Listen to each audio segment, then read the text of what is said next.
Australian consumer recession warning. Hi, everyone, and welcome to Ainslie Insights, brought to you by Ainslie Bullion, Ainslie Crypto, and the Gold and Silver Standard as the Ainslie Group celebrates 50 years. Today, welcome back Alex, who's been looking at the latest report talking about consumer confidence here at home in Australia, and there's some concerning numbers in there. How are you going today, Alex? I'm going well, better than the Australian consumer. Apparently. So looking at that report, I think there was a lot in there really that you talked about today in the news. And the thing that really caught my attention was the consumer confidence really seems to be down at levels that we haven't experienced since the 1990s recession. That doesn't sound very good at all. So can you start us off there with a bit of an overview of what's going on? No, so certainly consumer confidence is dropping. I mean, we had a massive drop over COVID. It picked up and it just continues now to decline. So we're now 62 weeks of declines, which is the last longest one was in the 1990s when we were in an actual recession, and we're 23 weeks longer than that. So previously sort of sat around 40 weeks. Now we're at 62 weeks and we're still not in a recession. So it doesn't sound or look right. During the recession in the 1990s, unemployment spiked. The recession only ran for 1 year, but unemployment, like for youths, was at 17% at its lowest. And you'll remember, but not me, the period of time, how long it took for the job market to actually recover. I was very young. I barely remember it at all, but I do know it was a very sharp recession. I know at the time it was the recession we had to have. It was that sort of really aggressive recession that even I was in high school at the time, and you knew about it. You knew that was going on, which is something that typical high school kids not paying a lot of attention to. So it was certainly felt, and it took a very long time to recover from. So the fact that we're at those levels now is very interesting and probably a little bit concerning. What are the factors, though, that are contributing to this pessimism? Because you seem to see everything chugging along. We don't necessarily see any particular factor that's causing that number. It's sort of seems to be a combination of things. Is that how you're viewing it? Is it, consumer spending, retail? What's going on that's causing such a downbeat perspective? Well, I actually think people are starting to look past these headline numbers. Unemployment's low, CPI is growing, GDP is great. Nothing is what it seems, because as we've spoken about it, we're actually in a GDP per capita recession. Every sort of developed country in the world right now seems to be importing as many immigrants as they can to hide what is fundamentally a recession. In the US, even their job figures, so they supposedly created 1.4 million jobs last year. There was no improvement for people born in America. The 1.4 million jobs went purely to new arrivals into the US. So if you're an American, you're sitting there and you haven't had a job for a while, you are not getting the job. Someone else is getting a poorly paid job in a restaurant.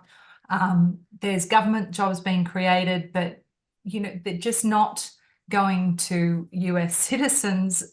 So they're looking at it going, there's something wrong here. In Australia, we keep talking about how good our GDP is going, but more recently, again, you have the Reserve Bank of Australia coming out and saying we're in a per capita recession. A lot of people are starting to talk about the numbers not being as favorable as they are. And I think that creates a lot of pessimism for people, where they start going, here's the headline before was great, but now the reporters are actually reporting it quite negatively. That, on top of the fact that they're being told they should be happy, their mortgages are through the roof, petrol prices are through the roof, food inflation appears to be coming down, but because of the monopoly we've got, that's also being looked at. Farmers not receiving the same amount of money, but we're paying more money in Woolworths and Coles. So everyone is looking at this and becoming more and more pessimistic, I think, because the headlines and actually what's going on is not what we're being told is happening.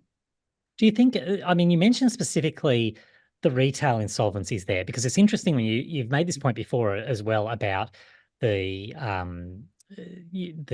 lack of competition that we have, the monopoly, when we talk about Coles and Woolies, for example, are big players in the supermarket space, but also retail generally. You made that point that a lot of stores, you've got vacancies, going up. You've got everywhere. just people really struggling. Is that part of it as well? Yeah, I mean, well, part of it, or it's an effect of it.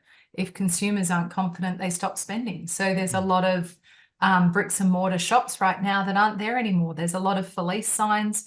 Some insolvency figures that have also come out is that there's been 502 retail shops or groups collapse. Godfrey's, Tiger Lily, Marquee, I think was yesterday. They're not small groups as well, so they'll be big and small. So 502 retail groups in the last 3 months, or sorry, group shops, businesses. Last year, we were half that by this point in time. So consumers don't want to spend. There's no money to spend anymore. Your necessities are your electricity, which is up, your petrol, which is going up at the moment, food, which is up, and mortgages, which are through the roof.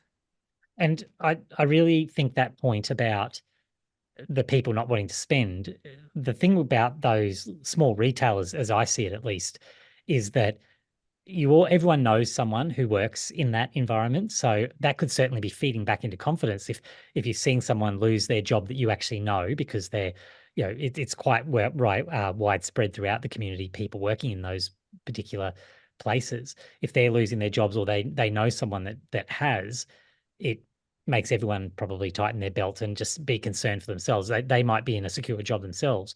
I suppose that's a spiral, isn't it? That can really send us the wrong way quite quickly if everyone starts to panic and tighten the But purse strings as a result. it's more about what I was saying before, which is people are now, a headline is everyone should be happy, Yeah, look at our prosperity, but everyone's going, hang on, that's not what's going on. that's not my lived reality. It's not my neighbors. It's not my friends. Yeah.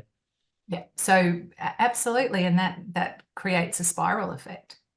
So I suppose to wrap this up, in your opinion, is there anything that can be done here I mean, you would like to think there's something that can be done from a government level, potentially the individual level. How do we improve consumer confidence and stimulate that growth that's needed without resulting to the migration solution, which clearly isn't working, right? Like that would be, I'm sure, your opinion on it. From what we're seeing And out for of a the long US, time, it's you've been very consistent on that. So what is the solution here? well, I mean, ultimately, the RBA has been forced to unfairly punish a certain part of the population with a mortgage, which ultimately affects renters too. So, I mean, it's probably 50 to 60% of the population which is affected. The best way to do things really is to fairly tax, I guess, Hmm. everyone.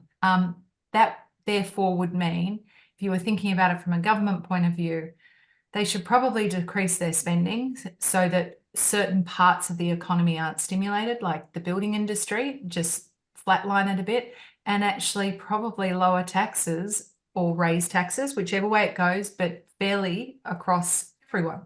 So that, that this is shared and not overstimulated, which is ultimately all that keeps going on in the world right now. Yes. Businesses are overstimulated during COVID with the employees being paid for. Now we've got infrastructure booms, which again favour building. Just every time the government jumps in and doesn't look at things fairly, someone suffers and someone prospers, and it just is creating more and more inequality. And I think that's really interesting and good note to wrap it up on. The inequality there is what we see through these numbers. At the end of the day, that's what it's reflecting back to us, is that the majority of people don't feel they're going to be better off in 12 months from now. That's not a good sign. Not a good sign if you're a 30, government, and it's not a good sign for society generally. Like, it's just not where we want to be.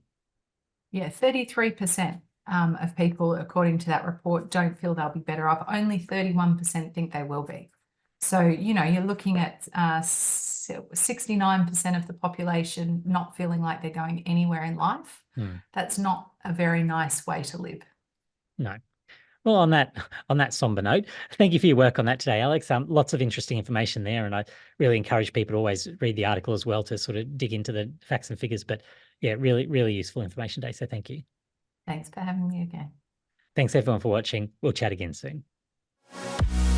bye.